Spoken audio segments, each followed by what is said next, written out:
Magic coffee. Kuskus lang kayo dyan. Ayan, lumabas yung coffee. Sabay dampot, higo. Tara, sundan nyo lang ako. Dito natin sa ating CapCut. Tap yung new project. Andito natin sa gallery. Click natin yung video. Click add one. Yan, dito. Acting-acting lang kayo dyan guys. Kuskus. Baba yung kamay. Kukunin yung kape. Huwag niyong kalimutan guys, screenshot yung mug nyo dahil gagamitin nyo yan mamaya doon sa overlay. Tanggalin nyo ng background. Alam naman siguro natin pagtanggal ng background. Tapos sabay dampot. Ngayon, nag-start na tayo ng edit. Babalik tayo ngayon doon sa pinakadulo.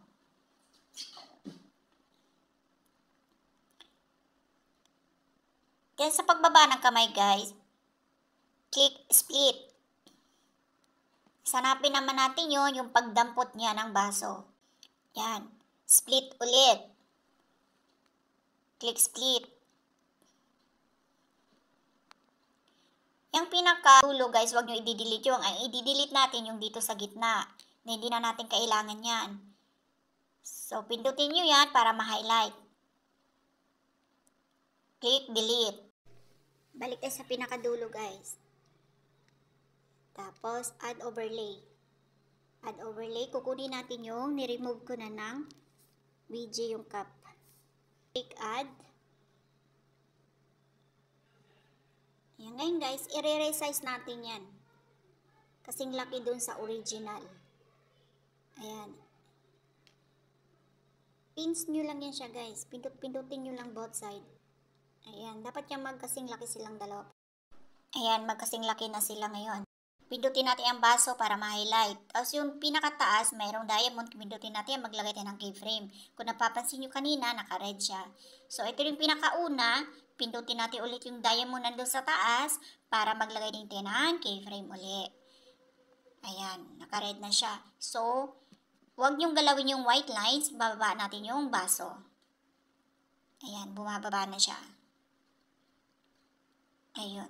Ngayon, ipi-play natin yung video. Yung pangit ka naman kung manggagaling doon na walang, parang hindi maganda tingnan. So, ang gagawin natin, yung video natin nandun sa taas, i-duplicate natin yan ngayon. So, hanapin natin sa baba yung tools. Duplicate. Pindutin nyo lang yan guys para ma-highlight. Ngayon, hanapin natin yung duplicate. Ayan. So, yung na-duplicate natin, pindutin lang para ma-highlight. Ngayon, hanapin naman natin ang overlay. Yung naka-highlight na duplicate natin guys, diinan nyo lang yan hanggang makarating ka doon sa dulo. Ayan. Tapos ngayon, pindot naman tayo para ma-highlight. Hanapin naman natin sa tools yung mask.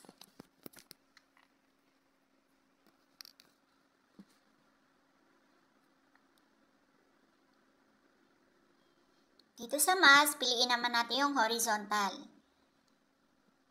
Tapos sa horizontal, pindot yung invert. Mapapansin nyo na wala yung baso natin. Yung yellow lines, ibababa natin yan guys. Ayan. Gamit yung finger nyo lang guys.